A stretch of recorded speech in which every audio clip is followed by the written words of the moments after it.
Kami mengikuti Vatikan Museum Tour dengan tour guide lokal, lalu kami dibawa skip the lines dan masuk Museum Vatikan, dijelaskan sejarah-sejarahnya. Di video part pertama kemarin kami sampai pada ruangan Gallery of the Maps. Di video kali ini adalah lanjutannya.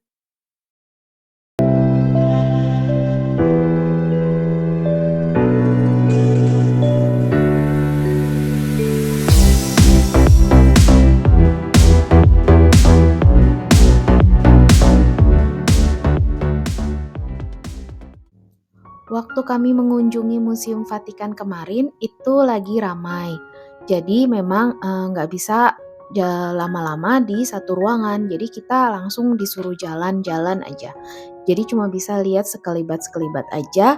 Di ruangan itu tuh ada lukisan atau ada karya seni apa.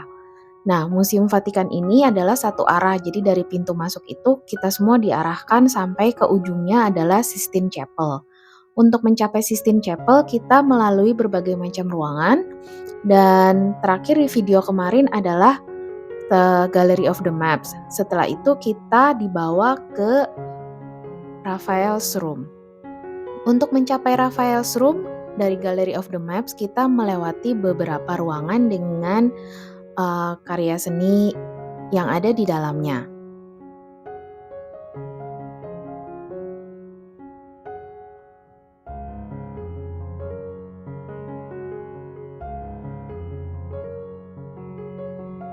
Ini adalah tempat parkir khusus staf dari Vatican City. Jadi memang tempat parkir mereka itu berbeda dari tempat parkir pengunjung.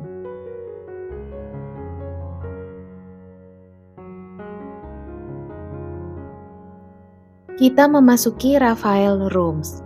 Ini adalah 4 ruangan yang didekorasi dan dilukis oleh Raphael dan asisten-asistennya. Merupakan the most beautifully painted fresco. Karyanya yang paling pertama adalah The School of Athens.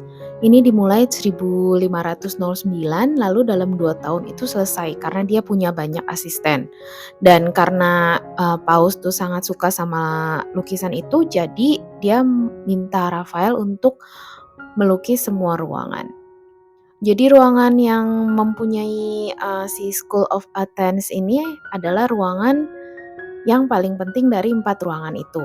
Nah, di seberang dari School of Athens itu juga ada lukisan yang tidak kalah pentingnya. Di lukisan ini, School of Athens ini di tengah-tengahnya adalah Plato and Aristoteles, dan itu dipakai di belakang dari tiket masuk kita ke Vatikan Museum. Setelah selesai dari 4 ruangan Raphael, kita dibawa naik turun tangga lorong kecil untuk sampai ke tempat berikutnya.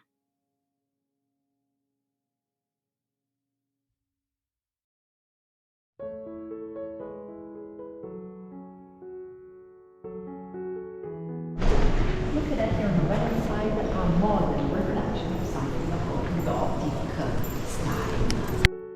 Setelah modern galeri ini, akhirnya kita sampai di Sistine Chapel. Di Sistine Chapel nanti nggak boleh ngerekam ataupun ambil foto, jadi nanti akan saya sertakan screen recording dari website resminya Museum Vatikan. Ini adalah dalamnya Sistine Chapel yang diambil dari virtual tour dari web Vatikan resmi. Dibangun pada abad ke-14 dengan luas sekitar 40 kali 13 meter dan tinggi 20 meter. Waktu itu dibangun untuk selain misa juga untuk konklav. Konklav adalah di mana para kardinal bertemu untuk voting pemilihan paus berikutnya. Waktu itu konklav pertama yang diadakan di sini adalah pada tahun 1492 dan masih diadakan di dalam sini sampai sekarang.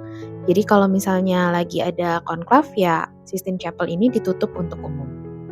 Sistine Chapel ini dalamnya ini penuh dengan lukisan fresco painting yang dilukis oleh beberapa artis terkenalnya. Yang paling terkenal adalah The Last Judgment dan di ceilingnya. Ini The Last Judgment painting yang ada di ujungnya. Ini adalah penjelasan dari lukisan The Last Judgment ini, menggambarkan sekitar 16 feature. Dan chapelnya ini juga ada artinya sendiri. Ini ceilingnya, yang di atas ceiling ini. Lalu setelah dari sana kita selesai di tur Museum Vatikan dan dibawa masuk ke Gereja Saint Petrus Basilica yang ada di sebelahnya. Kita nggak antri dari luar, jadi langsung masuk belok ke kanan dari Museum Vatikannya. Ini adalah sebuah denah simpel yang memberi gambaran di mana letak Vatikan Museum dan di mana Saint Peter's Basilikanya.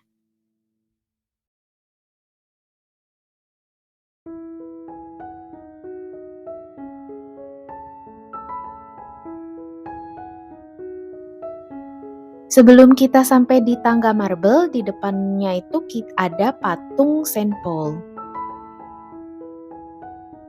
Dari situ lurus aja ke belakang, nanti bisa ada tempat untuk isi botol minum, jadi bisa isi dulu sebelum kita masuk ke dalam nanti. Tadi setelah dari Sistine Chapel, earphone kita itu dibalikin ke Museum Vatikan, dan nanti waktu masuk ke sini dibagikan lagi earphone yang baru. Ini karena ikut tur ya, kalau misalnya nggak ikut tur ya nggak akan dapet earphone kayak gini. Di sebelah sana itu ada pintu yang namanya The Holy Door atau Jubilee Door. Jadi ini tuh bukanya setiap 25 tahun, yang terakhir itu tahun 2000. Berarti next dibukanya itu tahun 2025.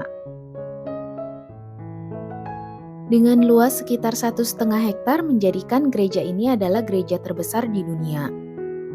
Dan walaupun ini ramai oleh turis, tapi ini adalah masih tempat beribadah aktif yang digunakan oleh umat Katolik. Dulu pertama kali banget dibangun ini pada abad keempat, lalu sempat diabaikan dan hampir runtuh, dibangun kembali pada abad ke-15. Rebuild-nya memakan waktu sekitar 120 tahun dan selesai pada tahun 1626.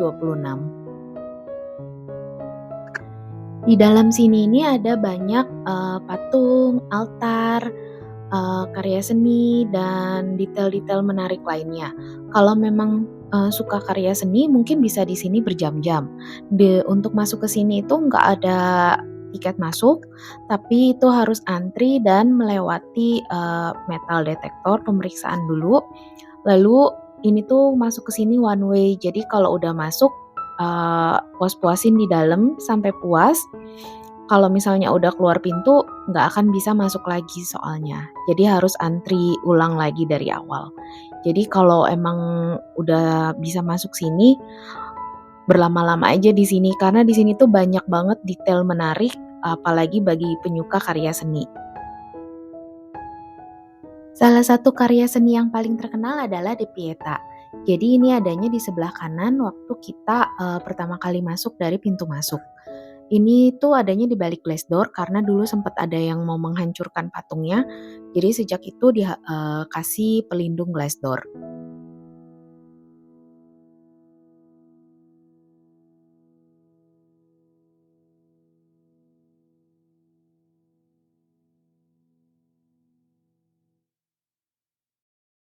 Patung yang terkenal lainnya adalah patung perunggu Santo Petrus yang tangannya menandakan blessing dan setangan kirinya memegang kunci ke surga. Kalau dilihat lebih dekat, jari kakinya itu udah agak rata, nggak ada lekukannya karena saking banyak yang mencium dan mengelusnya. Di sana juga ada badan Paus John ke-23 yang diawetkan, dan itu tuh adanya di bawah lukisan itu.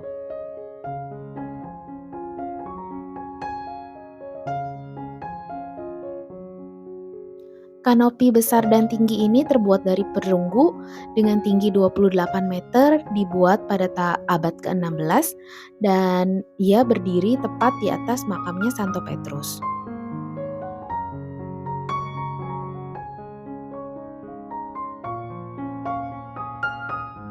Di belakangnya The Baldachin itu ada Saint Peter's Throne.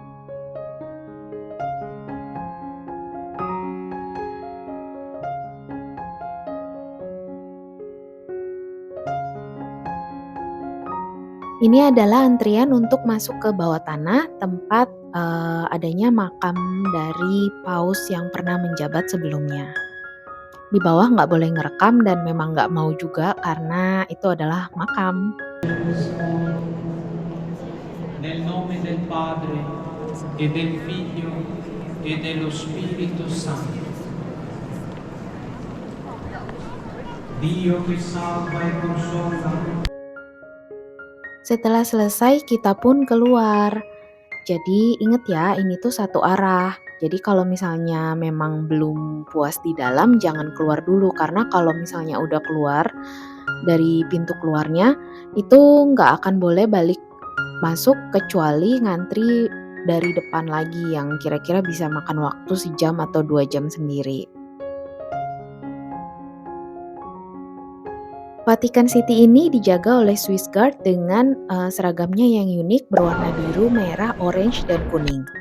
Ketentuan untuk menjadi Swiss Guard lumayan ketat, harus laki-laki, belum menikah, berkeluarga negaraan Swiss, beragama Katolik, umur 18-30 tahun, dan mempunyai basic training dengan Swiss Army.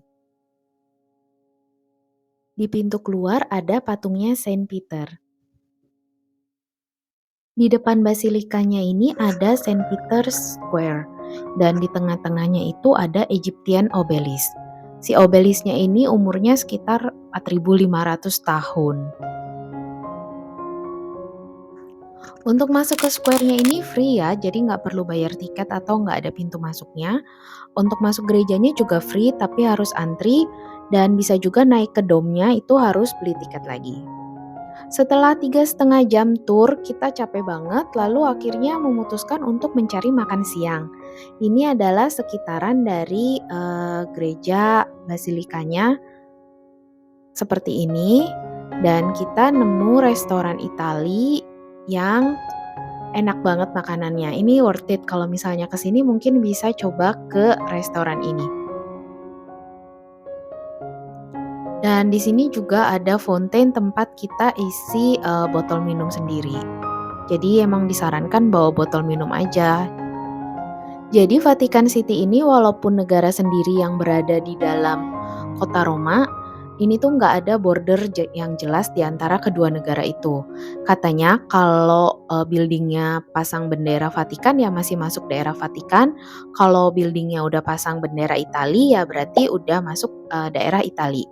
Makanya untuk masuk ke Vatikan ini nggak ada paspor kontrolnya dan kita nggak perlu nunjukin paspor untuk datang ke sini, ke Vatikan ya maksudnya. Well, ikut tur Museum Vatikan 3,5 jam itu memang melelahkan banget dan harganya juga lumayan. Tapi itu worth it banget. Kalau misalnya memang ada waktu dan ada biaya, recommended deh cobain ikut tur Museum Vatikannya. Jadi kita bisa lebih tahu dari sejarah-sejarahnya juga dan memperluas wawasan juga. Dan untuk video Vatikan City sampai di sini. Sampai jumpa di video selanjutnya.